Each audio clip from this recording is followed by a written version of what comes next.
Morning all of. चलो चलो। देखिए, कल मैंने आपको नदी एवं नदी के जो कार्य हैं इसके बारे में समझाया था। और इसमें अपन ने पढ़ा कि सबसे पहले नदी कहते किसे हैं, नदी की डेफिनेशन क्या होती है। ज्योग्राफी में यहाँ पे आपको अधिकांश जो शब्द हैं उनकी डेफिनेशन देखने को मिलेगी। तो यहाँ पर अपन ने कल ज्योग्राफी में ही जो है जो नदी अपन जो पढ़ते हैं, नदी की अपन ने यहाँ पे डेफिनेशन देखी। नदी किसे कहते हैं? वर्षा के तत्काल बाद धरातल पर जो जल प्रवाहित होता है उसे प्रवाही या बहता हुआ जल कहते हैं। जब यह प्रवाही जल एक निश्चित ढाल एवं निश्चित क्षेत्र में होकर प्रवाहित होता है तो उसे नदी या सरिता कहा जाता है। आगे देखा अपन ने कि नदियां मुख्य रूप से दो प्रकार की होती है, एक बारहमासी होती है, एक मौसमी होती है। बारहमासी नदियां कौन सी होती है? जिनमें जो पानी है वर्ष भर बहता रहता है, यानी जल स्तर हमेशा बना रहता है, तो वो कहलाती है बारहमासी नदियां। इनको सदा नीरा या नित्यवाही नदी भी कहते हैं।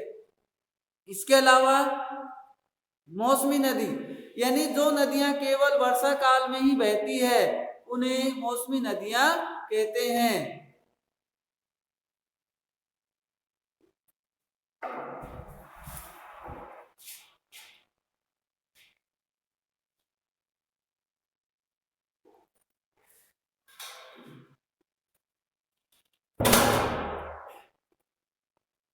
तो जो नदियां केवल वर्षा काल में ही प्रवाहित होती है तो उन्हें मौसमी नदियां कहते हैं।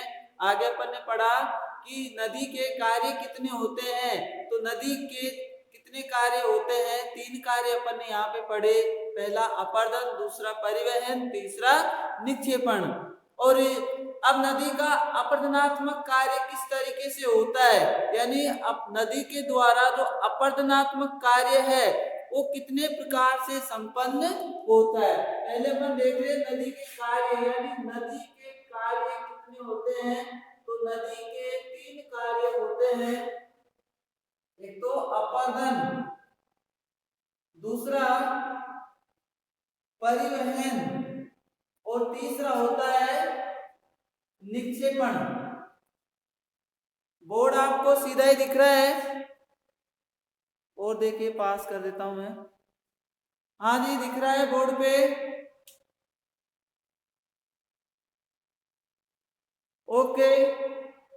अपरदन, परिवहन एवं निक्षेपण, यानी ये नदी के 3 कार्य होते हैं। फर्स्ट कार्य होता है अपरदन, दूसरा होता है परिवहन और तीसरा होता है निक्षेपण। यानी ये जो कार्य हैं नदी के द्वारा किए जाते हैं, जिनमें से 2 कार्यों के द्वारा जो है विभिन्न प्रकार की जो स्थलाकृतियां हैं उनका निर्माण होता है। किस किस के द्वारा होता है? नदी के अपरदनात्मक कार्य के द्वारा और नदी के निक्षेपणात्मक कार्य के द्वारा। नदी का जो परिवहनात्मक कार्य है, इस परिवहनात्मक कार्य के द्वारा किसी भी प्रकार की स्थलाकृति का निर्माण नहीं होता है। तो ये आप ध्यान रखेंगे, 2 नदी के 2 कार्यों से ही जो है स्थलाकृतियों का निर्माण होगा, अपरदन एवं निक्षेपण। यहाँ पे अपन अब एक एक को पढ़ेंगे। सबसे पहले अपरदन पढ़ रहे हैं। अपरदन किसे कहते हैं? अपरदन मिट्टी का जो कटाव होता है, मिट्टी के कटाव को ही अपरदन के नाम से जाना जाता है। यानी मिट्टी का जो कटाव होता है, जल के द्वारा कटाव हो रहा है तो जलीय अपरदन हो जाएगा, वायु के द्वारा हो जाता है तो वायु अपरदन होता है ना। लेकिन पूछ ले रहे अपरदन किसे कहते हैं, तो मिट्टी का जो कटाव होता है उसको अपरदन कहते हैं। अब माध्यम क्या है, यानी किसके माध्यम से हो रहा है, यानी यदि जल के द्वारा अपरदन हो रहा है तो उसको जलीय अपरदन के नाम से जाना जाता है। आ गए होगा समझ? अब अपरदन कितने प्रकार से होता है जल के द्वारा, ये देखना है अपन को। नदी के जल से अपरदन कितने प्रकार से होता है ये अपन को समझना है। और अब इसमें आप देखिए पहला नंबर 1, इसमें पहला पॉइंट है अपघर्षण।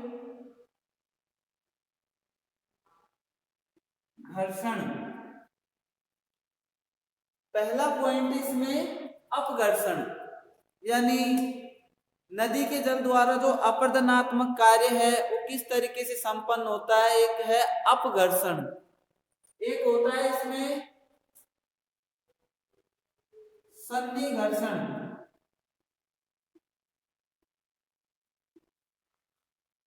एक होता है इसमें घोलीकरण और एक होता है इसमें उत्परिवर्तन।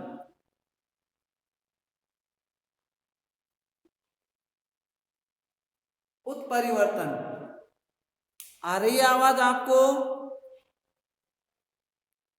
हाँ जी, आवाज आ रही है, सुने आगे।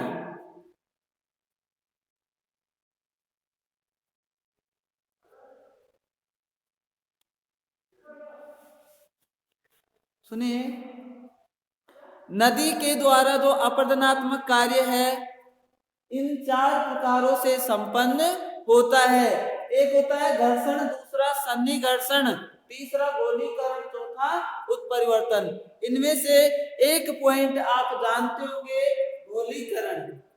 गोलीकरण वाला जो पॉइंट है इसको आप जानते होंगे। गोलीकरण का तात्पर्य क्या होता है कि जो पदार्थ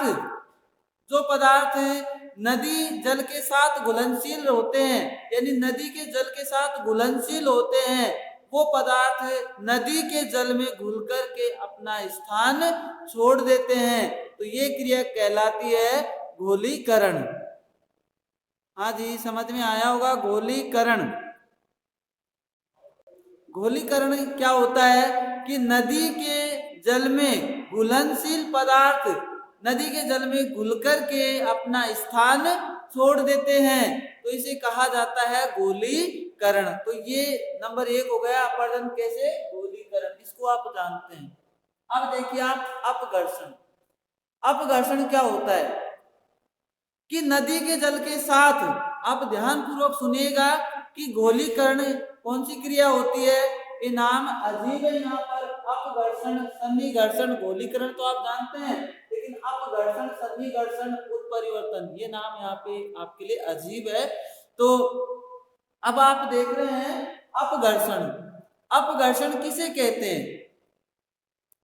नदी के जल में प्रवाहित होने वाले शैलखंड, शैलखंड यानी पत्थरों के टुकड़े, चट्टानों के टुकड़े, यानी नदी के जल में प्रवाहित होने वाले मुलायम, ये कठोर चट्टान है, यहाँ पर ये मुलायम चट्टान है, ये नदी बह रही है, इसके ऊपर क्या होता है कि मुलायम चट्टान धीरे धीरे अपरदित होने लगती है और इस तरीके से ये मुलायम चट्टान पूरी अपरदित हो जाएगी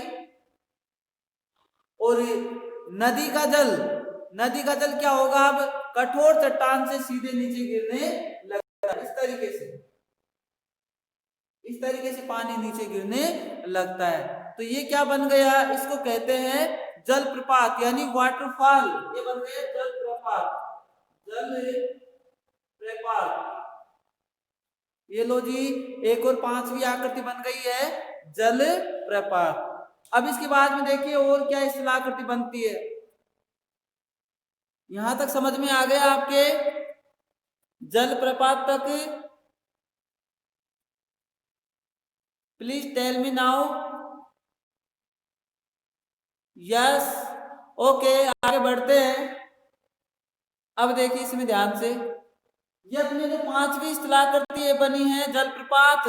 अब इस जलप्रपात के अंतर्गत देखिए पानी, झरने का पानी जहां भी गिरता है, इस झरने का पानी जहां गिरेगा वहां पर क्या होगा, एक गहरे गड्ढे का निर्माण होने लगता है।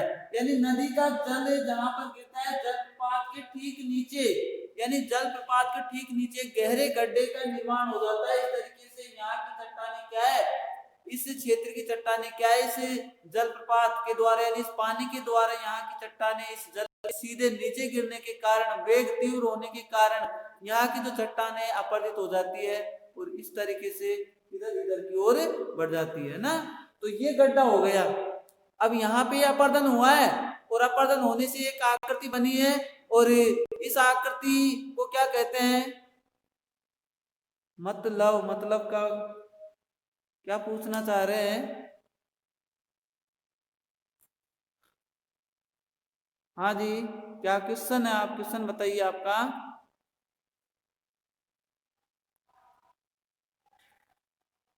हाँ जी, अभी क्वेश्चन किया है, तो क्वेश्चन पूछे आप। देखें सर, फिर से समझाना,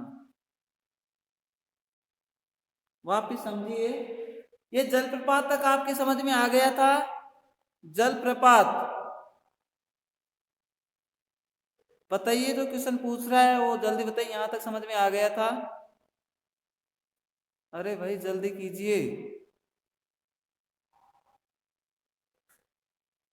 अब सुनिए, इस जलप्रपात यानी इस झरने का पानी जहां पर नीचे गिरता है, तो तीव्र वेग के कारण वहां पर एक गहरा गड्ढा हो जाता है। अब गड्ढा कैसे होता है, तो उसको आप सुने एग्जाम्पल, है ना? समझ में नहीं आया तो आप समझे, आप उसको किस तरीके से समझ में आए।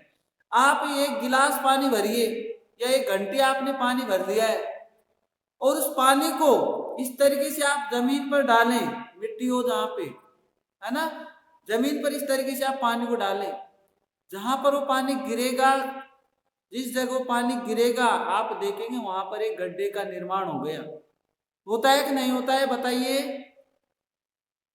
होता है कि नहीं होता है गड्ढे का निर्माण?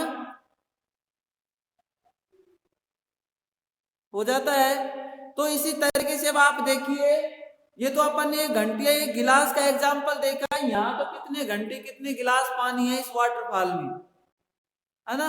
यानी यहाँ पे पानी की मात्रा बहुत ज्यादा है। अपन ने तो एक एग्जाम्पल गिलास से किया है कि गिलास को अपन ने खाली किया, ऐसे घंटे को अपन ने ऐसे खाली किया जमीन पे, तो जहाँ पे पानी गिरा उस जगह पर एक गहरा गड्ढा हो गया। तो यहाँ पे आप देखो कितने गिलास पानी है, कोई गिनती नहीं है, यानी पानी की यहाँ पे बहुत ज्यादा मात्रा है। अब ये बहुत ज्यादा पानी जब नीचे गिरेगा तो यहाँ की जो चट्टाने हैं, चाहे पत्थर ही हो बड़े बड़े, वो पत्थर भी क्या है, अपरदित हो जाते हैं। क्योंकि आपने पढ़ा होगा कि एक बिल्कुल डोर होती है, उससे भी चट्टान कट जाती है। तो एग्जाम्पल देखा आपने कि रस्सी जो होती है, रस्सी करत करत अभ्यास के जड़मत होत सुजान, रसरी आवत जावत से सिल पर पड़त निशान। यानी जो रस्सी होती है उस रस्सी से निशान पड़ जाता है, पत्थर कट जाता है। तो यहाँ तो बहुत सारा पानी हो गया, पानी का वेग कितना तीव्र होता है, और इतने तीव्र वेग के कारण यहाँ के जो शिलाखंड होते हैं वो अपरदित हो जाते हैं, और ठीक इसी के आगे यहाँ पर वो पत्थर जमा होने लग जाते हैं। ठीक इस जलप्रपात के आगे जाकर ये पत्थर जमा हो जाते हैं। कभी आपने जलप्रपात देखा हो, कहीं पर वाटरफॉल देखा हो, तो आप देखोगे आप कि जलप्रपात का पानी यानी झरने का पानी जहाँ पे गिर रहा है वहां तो गड्ढा हो गया, और उसके ठीक आगे बड़े बड़े जो गोल पत्थर हैं उनके जमाव हो जाते हैं, यानी आगे ठीक उसके आगे पत्थरों का जमाव होने लगता है। तो यहाँ पे गड्ढा हो गया, इस गड्ढे को भी एक स्थलाकृति का नाम दिया गया। वो नाम क्या है? अनाति कुंड। कुंड बोलते हैं अपन इसको, कुंड। तो यहाँ पे हो गया अनाति कुंड, इसका नाम यहाँ पे लिख रहा हूं मैं, यहाँ पे अनाति कुंड। यहां तक समझ में आ गया है आपके? हाँ जी, अनाति कुंड समझ में आ गया। ओके, अब सुनिए आगे।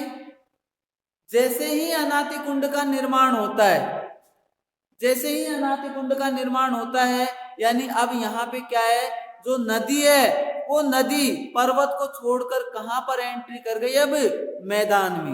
यहां से आकर नदी मैदान में आ जाएगी। जलप्रपात जैसे ही बनता है, पानी नीचे गिरता है, फिर नदी कहाँ पे आ जाती है?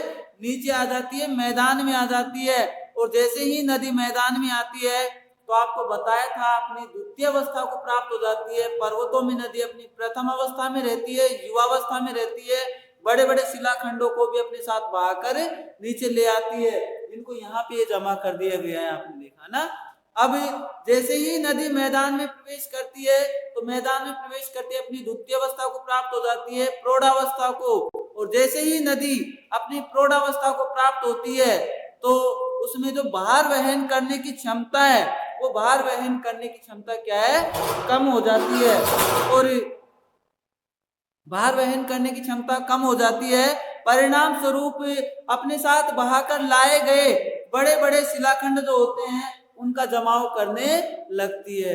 और जो जमाव कार्य होता है उसको क्या कहा जाता है, निक्षेपण। यानी नदी का जो द्वितीय कार्य है वो चालू हो जाता है यहाँ पे निक्षेपण। निक्षेपण के द्वारा फिर कई प्रकार की स्थलाकृतियां बनती है, उनको अपन अलग से पढ़ेंगे। अपन यहाँ पे केवल अपरदनात्मक जो स्थलाकृतियां उन्हीं के बारे में पढ़ेंगे। तो 6 आकृतियां यहाँ पे हो गई। इसके अलावा मैदान में भी बनेगी।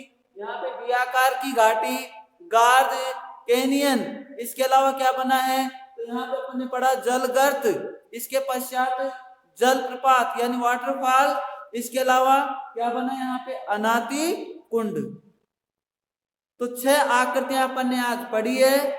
और भी आकृतियां बनेगी, है ना, जैसे संरचनात्मक सोपान।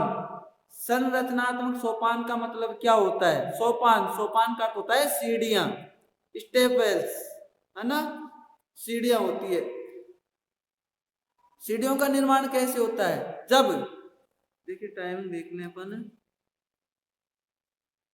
जब नदी के मार्ग में कठोर एवं मुलायम चट्टानों को जमाव क्रमबद्ध है, पहले कठोर फिर मुलायम, फिर आगे कठोर फिर नीचे मुलायम, तो इस तरीके से क्रमबद्ध रूप से आती है। तो मुलायम चट्टान नदी के जल से अपरदित हो जाती है, कठोर चट्टान अपने स्थान पे यथावत रहती है, पानी इस तरीके से सीढ़ी नुमा आकृति में नीचे गिरने लगता है।